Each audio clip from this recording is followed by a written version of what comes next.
मुंबई के आदर्श सोसाइटी घोटाले के मामले में आज एक नया मोड़ आ गया। सेना के एक डिफेंस स्टेट ऑफिसर का कहना है कि सेना के पास इस बात का कोई रिकॉर्ड, दस्तावेज या फाइल नहीं है जिससे ये साबित हो सके कि वो जमीन रक्षा मंत्रालय की है। ये बात उन्होंने आदर्श हाउसिंग घोटाले की जांच कर रही न्यायिक आयोग के सामने कही है। धर्मेंद्र तिवारी हमारे साथ मौजूद हैं, हमारे संवाददाता। धर्मेंद्र, ये कितना बड़ा झटका है जांच के लिए?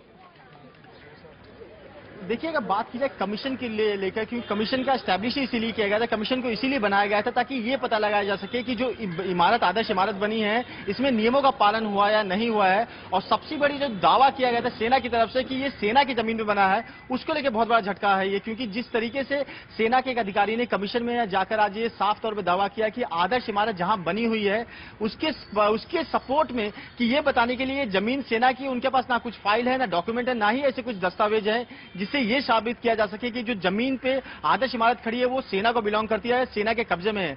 इसी के अगर मद्देनजर हम पूरा पृष्ठभूमि में जाए तो साल 2000 में मेजर जनरल जो यहाँ के जनरल ऑफिसर इन कमांडिंग थे गुजरात महाराष्ट्र के रीजन के, उन्होंने भी एक पत्र लिखा था मुंबई कलेक्टर को, जिसमें ये कहा था कि उनके पास में ऐसे भी कोई दस्तावेज नहीं है जो ये बता सके कि ये जो जमीन है सेना को बिलोंग करती है।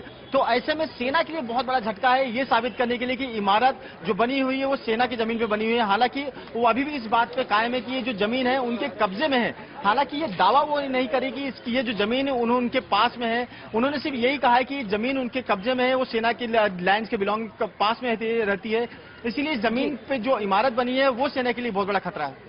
शुक्रिया धर्मेंद्र इस पूरी जानकारी के लिए। तो कागजात नहीं है लेकिन सेना कह रही है कि कब्जा उनका है। कैसे साबित करेगी कि जमीन सेना की है, ये आगे साफ होगा।